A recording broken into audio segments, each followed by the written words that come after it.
भाग दौड़ भरी जिंदगी में सुकून के पल बहुत मुश्किल से मिलते हैं, या यूं कहा जाए कि चुराने पड़ते हैं। सभी के सुकून की अलग अलग वजह होती है। किसी को अपना सुकून परिवार में मिलता है तो किसी को पैसों में, किसी को प्यार में, किसी को चाहत में, किसी को जुनून में तो किसी को उसकी कला में। ऐसा ही कुछ है इस कहानी में, जहाँ माही को सुकून उसकी कला में, उसकी संगीत में मिलता है, जो उसके लिए उसका सब कुछ है, उसकी ज़िंदगी ही है। माही एक प्यारी सी मासूम सी मिडिल क्लास लड़की है जो अपने माता पिता के साथ रहती है। बचपन से उसका मन संगीत में रहा है। उसका एक ही सपना है, उसे बड़ा सिंगर बनना है। वहीं दूसरी तरफ रुद्रवीर प्रताप इंडिया का सबसे बड़ा बिजनेसमैन, जिसके नाम से हर कोई डरता है। उसका गुस्सा इतना खतरनाक था कि कोई उससे नज़रें तक नहीं मिला सकता था। और भी कुछ खास है रुद्र के बारे में जो आपको आगे पता चलेगा। रुद्र एक गुस्सैल और सनकी आदमी है जो गुस्से में क्या कर जाए उसे खुश होश नहीं रहता है। उसने ज़िंदगी में बस जीतना ही सीखा है, हार क्या होता है ये उसे पता ही नहीं है। कोई उसकी बात को काटे ये उससे बर्दाश्त नहीं होता। किसी को भी जान से मारने के बारे में वो एक मिनट भी नहीं सोचता है। कितने लोगों को आज तक उसने मारा होगा ये खुद उसे नहीं पता होगा। खौफ के सिवा उसकी ज़िंदगी में कुछ मायने नहीं रखता है। रुद्र के कोई माँ बाप नहीं हैं, बस एक अंकल आंटी हैं जिन्होंने उसे बड़ा करा है। उन्हें रुद्र रास्ते पर कचरे के ढेर में मिला था। रुद्र नाम भी उसने खुद रखा था, क्योंकि उसका मानना था कि इंसान का नाम इतना दमदार हो कि सुनकर सामने वाले की जान हलक में आ जाए। इसलिए उसने खुद का नाम रुद्रवीर प्रताप रखा था। अंकल आंटी की माली हालत कुछ खास ठीक नहीं थी, इसलिए 10 साल की उम्र में रुद्र ने कमाना चालू कर दिया था। 28 साल तक की उम्र में उसने अपने आप को एक बादशाह बना लिया था। उसके लिए उसने कितना संघर्ष किया सिर्फ वही इस बात को जानता है। इसलिए अब उसके दिल में किसी के लिए कोई दया नहीं थी। गरीब होने की वजह से उसने लोगों से ताने, गालियाँ और जिल्लत ही मिली। तो अब बस वही वो दुनिया को 10 गुना करके लौटा रहा है। सब कुछ था उसकी ज़िंदगी में, बस सुकून नहीं था। सब कुछ होते हुए ज़िंदगी में एक खालीपन सा था, जिसकी तलाश में रात के अंधेरों में निकलता ज़रूर था, पर उसे कुछ नहीं मिला। इसी एक अंधेरी रात में उसकी मुलाकात उसके सुकून से हुई, जो उसका जुनून, उसकी दीवानगी, उसकी सनक बन गई। रुद्र मिला अपने सुकून से, अपने माही से। माही को नफरत है सब खून खराबे से, लड़ाई झगड़े से। वो एक शांत स्वभाव की लड़की है जो किसी चींटी को मारने में 10 बार सोचती है। वही रुद्र है जो इंसानों को चींटी की तरह मसलता है। माही जीती अपने सपने के लिए है। उसने अपनी हर एक सांस अपने सपने के नाम कर रखी है। वहीं उसकी सांसों पर कब्जा जमाने के लिए रुद्र उसकी लाइफ में आएगा, जो उसे पाने के लिए हर हद पार कर जाएगा। उसकी हर हद बेहद होगी। माही के लिए उसका गुस्सा, उसका जुनून हर हद पार करेगा। माही कैसे सह पाएगी सब कुछ, ये तो आगे ही पता चलेगा। काली अंधेरी रात थी, चारों तरफ बस अंधेरा ही अंधेरा था। इस धूप अंधेरे में किसी के चीखने की आवाज़ें आ रही थी, पर सही से दिखाई कुछ नहीं दे रहा था। वीराना सा जंगल, दूर दूर तक कुछ भी नहीं था। वो सुनसान जंगल ही इतना डरावना लग रहा था कि जंगली जानवर भी एक बार उधर जाने के बारे में सोचे। थोड़ा सा आगे जाने पर एक कच्चे रास्ते से होकर थोड़ी ही दूर पर एक पुरानी सी बिल्डिंग थी। बाहर से उसकी हालत देखकर ऐसा लग रहा था कि वो अब गिर ही जाएगी। जैसे जैसे बिल्डिंग के नज़दीक जाते हैं वैसे वैसे चीखें तेज हो जाती हैं। बिल्डिंग के बाहर 5-7 गार्ड खड़े थे। उनके कपड़े देखकर उनके गार्ड होने का अंदाज़ा लगाया जा सकता था। उसी बिल्डिंग में एक शख्स सोफे पर राजा की तरह बैठा था और उसके सामने सभी नीचे मुँह करके ही खड़े थे, क्योंकि किसी की भी हिम्मत नहीं थी कि आंख उठाकर सामने बैठे शख्स को देख सके। वो शख्स किसी राजा की तरह एक आलीशान चेयर पर बैठा था। उस चेयर पर बैठा हुआ काले सूट में वो आदमी, जिसके चेहरे पर गुस्सा साफ झलक रहा था। उसकी गहरी लाल आंखें किसी की भी जान लेने के लिए काफ़ी थी। वो अपने चेयर पर से उठते हुए उस आदमी की तरफ बढ़ता है। उसके जूतों की टक टक से सबकी जान हलक में आ रही थी। वो अधमरा आदमी भी भगवान से अपनी मौत की भीख मांग रहा था। जैसे जैसे उसके कदम उसकी तरफ बढ़ रहे थे, उसका खौफ बढ़ता जा रहा था। वो शख्स उसके पास पहुंचकर जैसे ही उसके बाल पकड़कर उसका मुंह ऊपर करता है, तो वो देखता है कि वो आदमी अपनी सांसें छोड़ चुका है। वो गुस्से में पास खड़े उस हैवान को एक जोरदार पंच मार देता है, जिससे वो लड़खड़ाते हुए 4 कदम पीछे हो जाता है। सभी हैरानी से उन्हें देखते हैं, क्योंकि जिस हैवान को 5 आदमी मिलकर भी झुका नहीं सकते, उसे एक ही पंच में इस तरह से झटक दिया था। वो शख्स गुस्से से कैसे कैसे मर सकता है? आखिर वो इतनी आसानी मौत, इसे अभी और भुगतना बाकी है। वो गुस्से से उस मरे हुए इंसान के सीनों पर लात मारे जा रहा था, जिससे उसका रुका हुआ दिल फिर से धड़कने लगा, पर उसका करना बेकार ही था। अब तो अगर भगवान भी उसे वापस भेजे तो भी वो इस धरती पर ना आए। ये सब उसके गार्ड उससे नज़र चुरा कर देख रहे थे। सभी उस शख्स के गुस्से से कांप रहे थे, पर किसी में भी हिम्मत नहीं थी कि आगे बढ़कर उसे रोक सके। वो गुस्से में उसे मारता गया जब तक कि वो खुद शांत ना हुआ। जब बहुत देर तक उस पर गुस्सा उतर कर वो थोड़ा शांत हुआ, तो वो बाकी सबको देखकर, और किसी में भी हिम्मत है कि वो मुझसे, रुद्रवीर प्रताप को धोखा देने के बारे में सोच सके? वो अपनी खतरनाक आंखों से घूरते हुए बोला। बाकी सबकी तो रूह ही कांप उठी, किसी की आवाज़ तो क्या नज़र तक नहीं उठी। वो गुस्से से सबको घूरता हुआ वहाँ से निकल गया। शायद अब थोड़ा उसका गुस्सा शांत हुआ था। वो मुड़ा और अपनी कार में आकर बैठ गया। तभी उसने देखा उसका ड्राइवर, या कहो उसका मैनेजर, जो बाहर खड़ा खड़ा उस पेड़ को ही देख रहा था। रुद्र अपनी गुर्राती आवाज़ में बोला, चलना है क्या, या तुझे भी इस पेड़ की तरह यहीं पटक दूं? रुद्र की आवाज़ सुनकर वो अपने होश में आया और हकलाते हुए, नहीं नहीं सर, वो मैं, बोलता हुआ जल्दी से कार में बैठ गया। कार कच्चे रास्ते से होकर मेन रोड पर आ जाती है।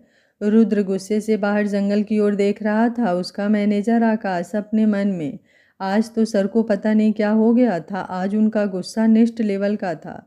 पता नहीं कभी उनका गुस्सा कम होगा भी या नहीं। इस डेविल के फेस पर कभी मुस्कुराहट देखना, ये तो एक सपना जैसा होगा, और मुझे तो नहीं लगता कि इस जन्म में ये सपना पूरा हो। वो मिरर से रुद्र को देखता है। रुद्र बाहर की ओर देखते हुए, मैं कोई तुम्हारी गर्लफ्रेंड नहीं हूँ जो ताका झाकी कर रहे हो। सामने देखकर गाड़ी चलाओ। आकाश शक पकाते हुए, जी जी सर। थोड़ी देर बाद कार एक बड़े से गेट के आगे रुकती है, जिसके साइड की दीवार पर द किंग विला लिखा हुआ था, जो रात में गोल्डन लाइट से चमक रहा था। गेट खुलता है तो कार अंदर आती है। वो थोड़ी ही दूर पर एक आलीशान बंगलो दिख रहा था, जो दूर से इतना खूबसूरत तो रहा था, पर डरावना भी लग रहा था।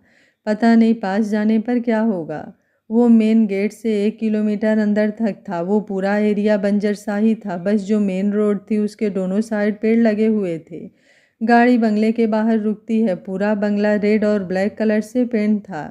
लाइट भी उसमें रेड और गोल्डन थी, जो बाहर से उसे काफ़ी खतरनाक बना रही थी। कोई भी नॉर्मल इंसान उसमें अकेले नहीं रह सकता था। बंगले के बाहर सभी दूर हथियार बंद गार्ड खड़े थे। जैसे ही गाड़ी रुकती है, सभी नीचे मुंह करके खड़े हो जाते हैं। आकाश फटाफट कार से उतरकर गेट खोलता है। रुद्र बड़े ही स्टाइल से कार से उतरता है। ब्लैक ड्रेस में वो कतई जहर लग रहा था, पर उसका चेहरा अभी भी सख्त था। वो बिना किसी से कुछ बोले अंदर चला जाता है। अंदर घुसते से ही एक बड़ा सा आलीशान हॉल था। वहाँ की हर एक चीज़ काफ़ी महंगी थी। दीवालों पर ब्लैक पेंट था और सारे पर्दे, कारपेट, सोफा रेड कलर के थे। वो हॉल जितना आलीशान था उतना ही डरावना भी था। वो हॉल में रखी अपनी बड़ी सी चेयर को देखते हुए सीधे ऊपर चला जाता है। आकाश उसे छोड़कर अपने घर के लिए निकल जाता है। रुद्र ने उसे यहीं रहने के लिए कहा था, पर वो यहाँ नहीं रहना चाहता था। वो क्या, कोई भी नॉर्मल इंसान ऐसी डरावनी जगह पर नहीं रह सकता था। रुद्र ऊपर जाकर सीधे अपने रूम से अटैच स्विमिंग पूल में उतरकर अपने आप को रिलैक्स करने की कोशिश कर रहा था। इस पूरे घर में वो अकेला रहता था। कोई होता था तो बस उसके गार्ड। घर में काम करने वाले सर्वेंट के लिए उसने रूम बनवाए थे। रुद्र के घर में कोई भी फीमेल सर्वेंट नहीं थी। कोई भी लड़की की हिम्मत ही नहीं थी कि वो वहाँ रह सके। लड़कियाँ मरने को तैयार थी, पर वहाँ रहने को तैयार नहीं थी। अगले दिन सुबह एक छोटा सा मगर सुंदर सा घर, जिसके बाहर साइड आंगन में बहुत सारे पेड़ पौधे लगे हुए थे। घर के अंदर से भगवान की आरती के साथ साथ घंटी की भी आवाज़ आ रही थी। शायद कोई पूजा कर रहा था। घर के अंदर जाने पर एक छोटा सा हॉल था, जो बहुत ही सुंदर तरीके से सजाया हुआ था। दीवार पर कई सारी हंसती मुस्कुराती फोटोज लगी हुई थी। दीवारों पर कलरफुल पेंट था। साइड में सोफा था, जिस पर बैठकर एक आदमी अखबार पढ़ रहा था। आरती की आवाज़ आनी बंद हो गई थी। तभी एक औरत उस आदमी के पास आकर, लीजिए प्रसाद ले लीजिए।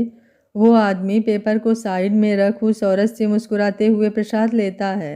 वो औरत उस आदमी से शिकायती लहजे में, देखिए ना, आपकी गुड़िया को अभी तक उठी नहीं है, आज फिर कॉलेज में लेट हो जाएगी। दिन पर दिन इसका पढ़ाई से मन हटता जा रहा है। वो औरत गुस्से से बड़बड़ाते हुए हाल से अटैच किचन में चली जाती है। वो अभी भी बड़बड़ाए जाती है, तभी वो आदमी पीछे से उसे पकड़ते हुए, अरे भाग्यवान, अभी बच्ची है वो, अभी अपने घर में है तो आराम करने दो, जब कल को ससुराल चली जाएगी तो कहाँ इतना लेट सो पाएगी। वो औरत उस आदमी को हटाते हुए, बहुत तरफदारी करने लगे हैं आप उसकी, आप ही की वजह से बिगड़ी है, वो दोनों बाप बेटी एक जैसे हैं। वो आदमी बोला, अच्छा तो मैं भी बिगड़ा हुआ हूँ। वो उस औरत को अपनी तरफ घुमाकर उसके दोनों कंधों पर अपने हाथ रखते हुए, तो ठीक है, अभी बताता हूँ कि बिगड़े हुए लोग क्या करते हैं। वो औरत बोली, धत, ऐसी बातें करते हो जवान बेटी के बाप होकर। वो आदमी बोला, तो क्या हुआ, हम भी कौन से बूढ़े हुए हैं। वो उस औरत पर जैसे ही झुकने जाता है, तभी एक खूबसूरत सी लड़की अपनी आंखों पर अपने दोनों हाथ रखते हुए, सॉरी सॉरी सॉरी, मैं गलत टाइम पर आ गई। वो दोनों हड़बड़ाते हुए अलग हो जाते हैं। वो आदमी बोला, नहीं नहीं गुड़िया, तू गलत सोच रही है, ऐसा कुछ नहीं है। वो लड़की अपने चेहरे से हाथ हटाते हुए, अच्छा मैं गलत सोच रही हूँ, और यहाँ जो चल रहा था वो क्या था। दोनों शक पकाते हुए, नहीं नहीं ऐसा वो लड़की गुड़िया बोली, चिल मॉम डैड, चलता है, आप दोनों यंग हो अभी। वो औरत बात को बदलते हुए, यंग की बच्ची, टाइम देख कितना हुआ है, कॉलेज के लिए लेट नहीं हो जाएगा। वो टाइम देखती है तो भागते हुए, अरे मैंने तो ध्यान ही नहीं दिया, मैं जल्दी से तैयार होकर आती हूँ, आप नाश्ता तैयार करो। उसके वहाँ से भागने के बाद दोनों की जान में जान आती है। वो औरत गुस्से से, देखा जवान बेटी के सामने क्या क्या हरकतें करते हो, क्या सोच रही होगी वो हमारे बारे में। वो आदमी बोला, यही कि उसके पापा उसकी मम्मी से कितना प्यार करते हैं। वो आदमी वापस उसकी तरफ बढ़ता है तो वो पीछे हटते हुए, आज का बहुत हो गया है आपका, जाइए आप भी तैयार हो जाइए, आपकी भी ऑफिस जाना है ना। वो मुस्कुराते हुए वहाँ से चला जाता है। ये थी माही की छोटी सी फैमिली, जिसमें उसके पिता मिस्टर अमित नारायण, उसकी माँ मीनाक्षी नारायण और हमारी प्यारी सी माही। माही फटाफट नहा धोकर तैयार होती है। उसने स्काई ब्लू कलर की वन पीस ड्रेस पहनी थी जो उसके घुटने से नीचे तक की थी। उसके कमर पर एक सफ़ेद कलर का बेल्ट था और ऊपर भी सफ़ेद कलर का शॉर्ट जैकेट था। उसमें वो बहुत प्यारी लग रही थी। माही के बाल ना ज़्यादा बड़े थे ना ज़्यादा छोटे थे। उसका हेयर कट भी स्टाइलिश था। आगे से छोटे छोटे कटे हुए बाल उसके माथे पर बिखरे हुए थे, बाकी के बालों को उसने पोनी बनाई हुई थी। चेहरे पर कोई मेकअप नहीं, बस पिंक कलर की लिपस्टिक थी। एक हाथ में घड़ी, एक हाथ में सिंपल सा ब्रेसलेट, कुल मिलाकर वो बहुत प्यारी लग रही थी। तैयार होकर जैसे ही वो आईने के सामने खड़ी हुई, उसके चेहरे पर एक प्यारी सी मुस्कुराहट आ गई, पर अगले ही पल वो मुस्कुराहट गायब हो जाती है और उसका हाथ अपने फेस के साइड पर चला जाता है, जिससे उसकी आंखें नम हो जाती है। माही अपने मन में, क्यों शिव जी, क्यों किया मेरे साथ ऐसा, और कहीं भी ये चोट दे देते मेरे चेहरे पर ही क्यों। माही के कान के पास गाल से लेकर उसकी गर्दन तक जलने का निशान था। सामने से माही बहुत सुंदर लगती थी, पर कोई भी साइड से देखे तो सबको उससे घिन आ जाती है। माही का रंग दूध जैसा गोरा था, नाजुक से हाथ पैर, काली आंखें, भूरे सिल्की बाल, सब कुछ परफेक्ट था। पर ये एक दाग की वजह से सब कुछ फीका पड़ गया था। एक दाग ने उसकी सारी खूबसूरती छीन ली थी। ये उसकी ज़िंदगी का ग्रहण बन गया था। सब उसे देखकर मुंह बनाने लगते हैं। ये निशान उसके बचपन का नहीं था। उसके इसी दाग की वजह से कोई भी लड़का उसे पसंद नहीं करता था। कॉलेज में भी सब उसका मजाक ही बनाया करते थे, इसलिए वो हमेशा अकेली ही रहती थी। माही एक तो मिडिल क्लास और ऊपर से उसके चेहरे का दाग, इस वजह से कॉलेज में भी सभी उसका काफ़ी मजाक उड़ाते थे।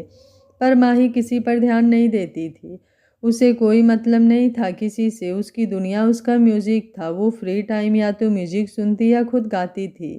माही अपने ही ख्यालों में गुम थी। तभी उसकी मम्मी की आवाज़ आती है, चल गुड़िया, कितनी देर। बस आई मम्मी, आप नाश्ता निकालो। माही अपने आँखों की नमी को साफ करके फिर से चेहरे पर स्माइल लिए नीचे आती है, क्योंकि वो जानती है कि उसका उदास चेहरा देखकर उसके मम्मी पापा भी उदास हो जाएंगे।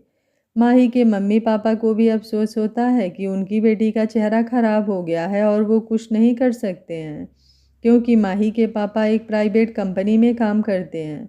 वो बस इतना ही कमा पाते हैं कि उनका घर चल सके। माही की कॉलेज की फ़ीस भी उसकी स्कॉलरशिप से भरी जाती है। माही की सर्जरी का खर्चा काफ़ी ज़्यादा है जिसे वो अफोर्ड नहीं कर सकते थे। फिर भी वो अपना घर बेचकर माही की सर्जरी करवाने का फ़ैसला किया था, पर माही ने अपनी कसम देकर रोक दिया था। पर माही जानती नहीं है कि उसके मम्मी पापा उसकी सर्जरी के लिए पैसे जमा कर रहे हैं। ये बात उन्होंने माही को नहीं बताई, वरना वो गुस्सा करती, इसलिए दोनों चुपके चुपके पैसे जमा कर रहे हैं। माही पोहा खाते हुए, वाह मम्मी, आप वर्ल्ड की बेस्ट कुक हो, आपके जैसा पोहा कोई नहीं बना सकता है। माही को इस तरह देखकर दोनों खुश हो जाते हैं। माही की माँ उसके सर पर हाथ फेरते हुए, बस ऐसे ही हंसती मुस्कुराती रहना, तुझे देखकर ही तो हम जी रहे हैं, और मैं आप लोगों को देखकर, माही मुस्कुराकर बोलती है। तीनों मिलकर नाश्ता करते हैं। नाश्ता करके माही अपने कॉलेज के लिए निकल जाती है और रमेश जी अपने ऑफिस के लिए। मीनाक्षी जी अपने काम में लग जाती हैं। माही भले ही मिडिल क्लास फैमिली से थी, पर उनका एक खुशहाल परिवार था जिसमें सब बहुत प्यार से रहते थे। पर बहुत जल्द ही इनकी ज़िंदगी में एक तूफान आएगा जो सब कुछ तहस नहस कर देगा। इस बात से अनजान सभी अपने अपने ज़िंदगी में मसरूफ़ हैं। माही अपने कॉलेज पहुंच जाती है। कॉलेज में कोई भी उससे बात नहीं करता था, सभी उससे दूर ही रहते थे। माही को भी किसी से कोई लेना देना नहीं था, वो अपनी ही धुन में मसरूफ़ रहती है। कॉलेज में एक आकाश नाम के लड़के का ग्रुप है। वो रुद्र के साथ वाला आकाश नहीं है। ये माही के कॉलेज में आकाश है, उसमें 8-10 लड़के लड़कियां हैं। सभी मिलकर माही को परेशान करते थे। वो माही को परेशान करने का एक मौका भी नहीं छोड़ते थे। माही उनसे जितना हो सके दूर ही रहती थी। आकाश की गर्लफ्रेंड साइना को माही के लिए भी बुरा लगता था। वो आकाश को और बाकी लोगों को भी रोकती थी, पर आकाश उसकी एक नहीं चलने देता था। आकाश एक अमीर बाप की बिगड़ी हुई औलाद है। साइना भी अच्छे घर से थी, पर वो आकाश से बहुत प्यार करती थी, इसलिए उसके साथ थी। इसी बात का फ़ायदा आकाश उठाता था। साइना कॉलेज की सबसे खूबसूरत लड़की थी। हालांकि माही के चेहरे पर दाग नहीं होता तो वो साइना को भी पीछे छोड़ देती, पर अभी क्या ही कर सकती थी। कॉलेज ख़त्म कर माही घर आ जाती है। रात में सभी खाना खाते हैं और माही अपने रूम में सोने चली जाती है। माही का रूम ऊपर की तरफ था और उसके मम्मी पापा का रूम नीचे था। माही को जल्दी सोने की आदत है, वो तो फटाफट बस खाना खाकर सोने चली जाती है। ऐसा उसके मम्मी पापा को लगता था, पर असल में क्या था वो बस माही ही जानती थी। माही अपने रूम में जाती है और फटाफट तैयार होती है। माही ने डार्क ग्रीन कलर की शाइनिंग वाली फुल लेंथ ड्रेस पहनी थी, पर उसके घुटने से नीचे तक का कट था, जिसमें उसकी गोरी टांगें बाहर आ रही थी। चेहरे पर भी सुंदर सा मेकअप किया था। अपने दाग को जितना हो सके मेकअप से छुपा रखा था। होठों पर रेड कलर की लिपस्टिक लगा रखी थी। माही एकदम कहर ढा रही थी, कोई भी उसे देखते तो देखता ही रह जाए। सिंपल सी माही का एक अलग ही रूप था ये। आईने के सामने खड़े होकर माही अपने आप को देखती है। फिर साइड में दीवार पर टंगी अपनी मम्मी पापा के फ़ोटो को देखकर, सॉरी मम्मी पापा, मैं रोज़ झूठ बोलती हूँ आपसे, पर क्या करूँ, मेरी मजबूरी है। मुझे पता है जिस दिन आपको पता चलेगा आपको बहुत बुरा लगेगा और गुस्सा भी आएगा, पर प्लीज़ मुझे माफ़ कर देना। मुझे दादी की आखिरी इच्छा भी पूरी करनी है। ये कहते हुए माही पुरानी यादों में खो जाती है। छोटी सी माही सुबह सुबह नहा धोकर तैयार होकर अपने दादी के साथ संगीत का रियाज करती है। माही की दादी बहुत अच्छी संगीतकार थी, पर उस जमाने पर लड़कियों को ज़्यादा आगे नहीं बढ़ने दिया जाता था, तो वो कभी दुनिया के सामने नहीं आ पाई थी।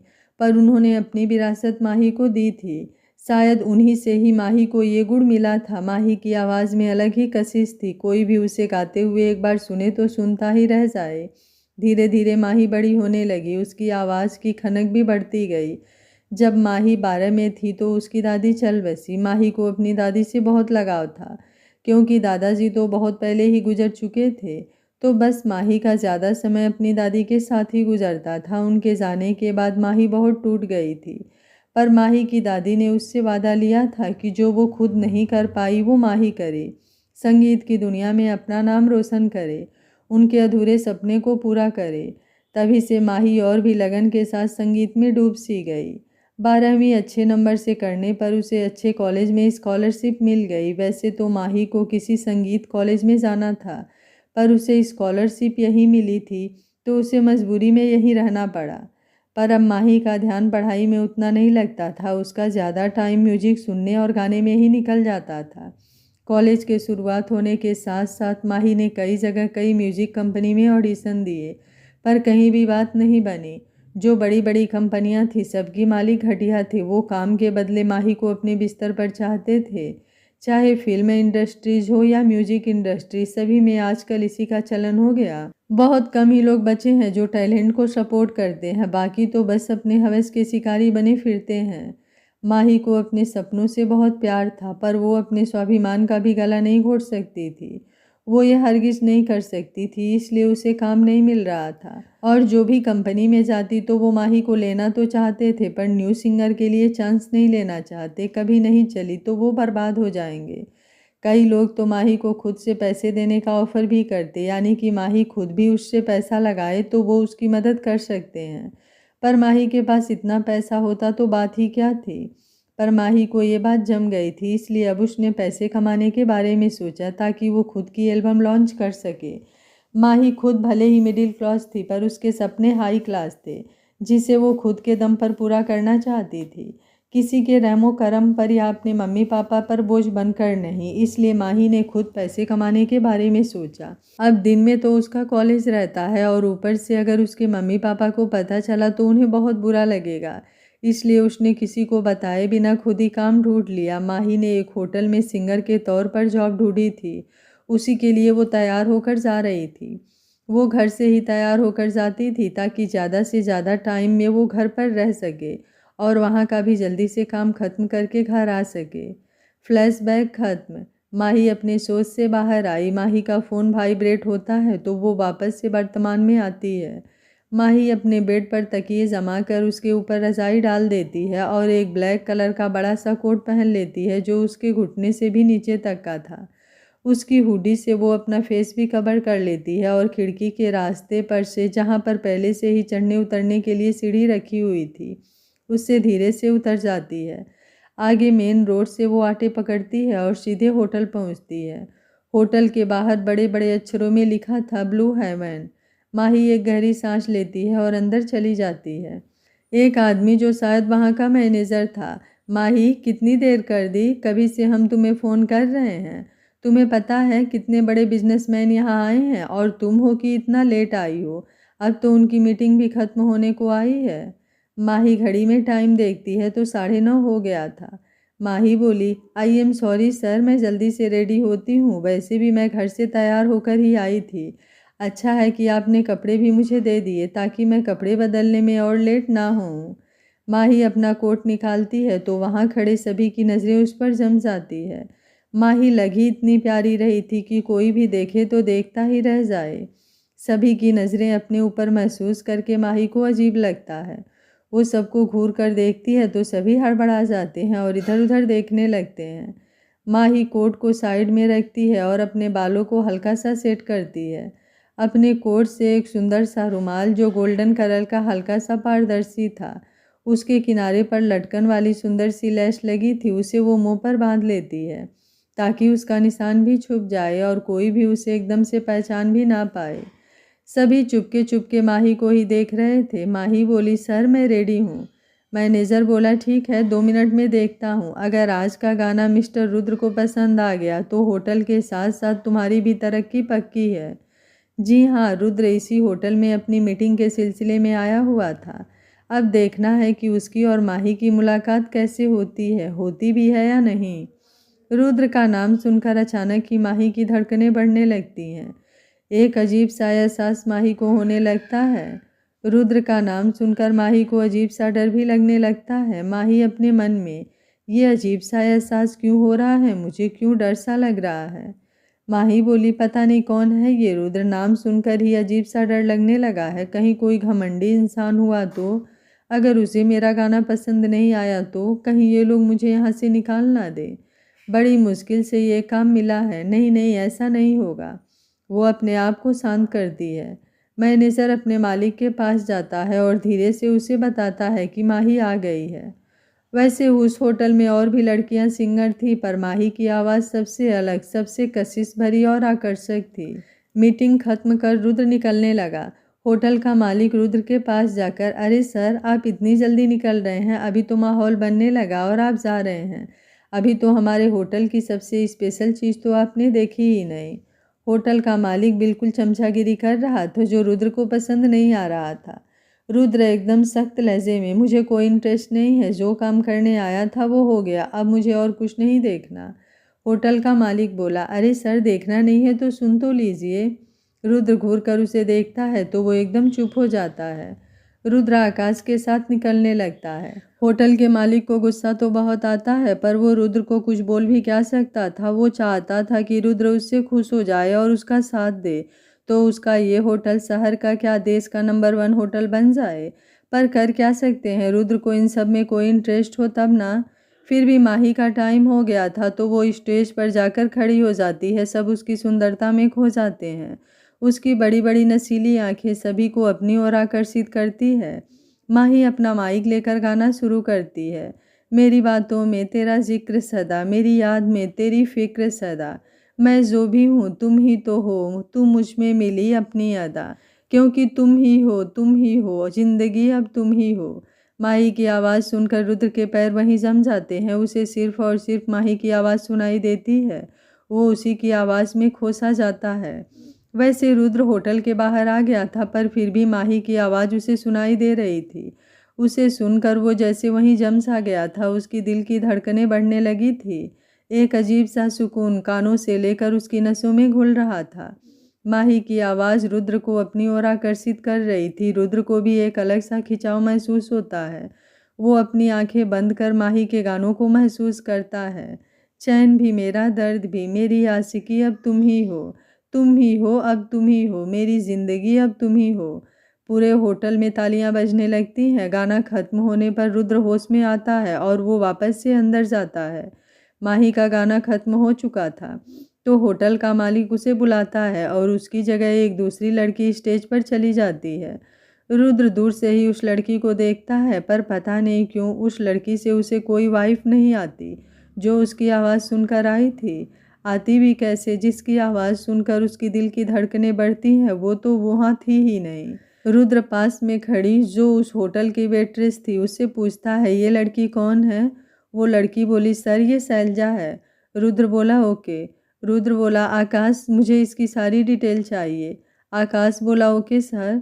रुद्र वहाँ से निकल जाता है। होटल का मालिक माही पर बहुत भड़का हुआ था क्योंकि वो लेट आई थी। माही की आंखों में नमी आ जाती है। सॉरी सर, आगे से कभी लेट नहीं होंगे। मालिक बोला, उसकी ज़रूरत नहीं पड़ेगी क्योंकि तुम्हें मैं अभी निकाल रहा हूँ। तुम जैसी लापरवाह लड़की की वजह से आज रुद्र प्रताप यहाँ से गुस्सा होकर चला गया। अगर तुम टाइम से आ जाती तो ये सब होता ही नहीं। माही बोली, I am sorry sir. Hotel का मालिक माही को होटल से निकाल देता है। मैनेजर और बाकी लोगों को माही के लिए बुरा लगता है क्योंकि माही का नेचर बहुत अच्छा था। वो सभी से अच्छे से बात करती थी और सबसे खास ये कि उसकी आवाज़ बहुत प्यारी थी। उसकी आवाज़ सुनकर मन को एक शांति सी मिलती थी।